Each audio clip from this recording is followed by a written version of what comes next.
All right, Daniel, thank you. Well, tonight we conclude our series at looking at a fight for acceptance by those in the LGBTQ plus community, as we currently are coming to an end of Transgender Awareness Week. Tonight we wrap things up by sharing our sit down with the psychologist to take a look at where society is in terms of acceptance and where we still need to go. There's no doubt that awareness and representation for the LGBTQIA+ community continues to grow. But experts say in terms of acceptance in society, we still have a ways to go. Our societal message is that gender is genitals, right? And gender is biological presentation. And when that's challenged, it can feel very threatening to people. Right now, there is a focus on the transgender community. Dr. Michele Schlehofer is an applied social community psychologist and a professor at Salisbury University, as well as a former director of Salisbury's PFLAG chapter, an organization that unites parents, families, and allies with people within the LGBTQ+ community. She says part of society's issue with transgender people particularly focuses on transgender women. Typically, women have less power in our society than men.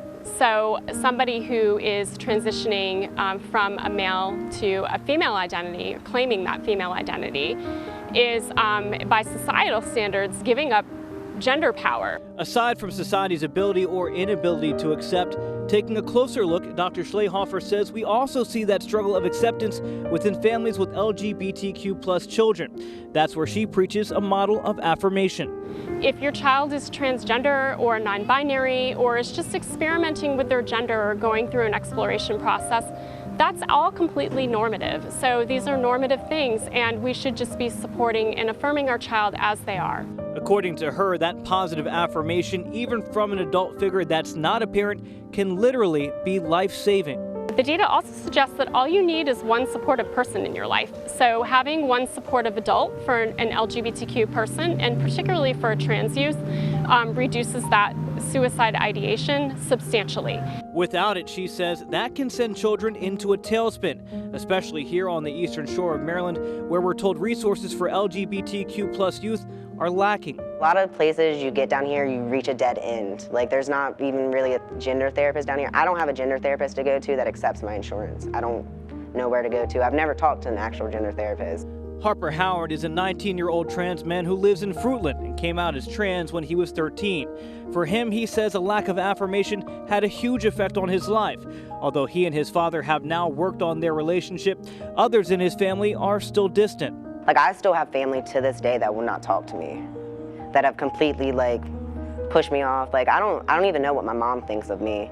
Like, I haven't talked to her in like 2 years. But the need for positive affirmation is not just important for children. Even for adults, a lack of supportive surroundings can make a difference. When you are in environments that are not affirming, and when you are in environments in which you do not see yourself represented, this can lead people to feel they can internalize those feelings and feel like maybe it's just easier to hide. Dr. Schlehofer says right now, with issues like same-sex marriage and trans rights being debated nationally, that has caused anxiety within many circles. Just being somebody who is a member of the LGBTQ community and is overhearing your humanity debated in public spheres and overhearing rhetoric regarding whether or not you should have rights is very anxiety-producing and very stressful. For Brandon and Darren Tatum Poole, partners and business owners in Delaware, they are just two of many who say the talks have made them anxious about what could happen. Definitely a concern, definitely a fear, you know, like,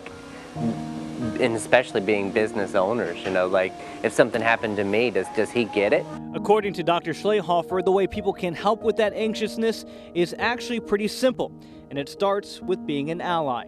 And I would say more than just getting information out there and raising awareness, I would say being affirming, right? So being affirming, working on those attitudes and behaviors that you have in order to be more accepting and supportive of LGBTQ people. Accepting and acknowledging that difference doesn't have to be divisive. And if you need resources on how to be an ally, a great place to start is by heading to PFLAG's website. There they have all the information you need on how to start supporting those in the LGBTQ+ community. Locally, they have a chapter in Salisbury that you can turn to. Their number is 603-662-7591. Also, we want to mention that if anyone out there feels like they need someone to talk to, there are people out there for you.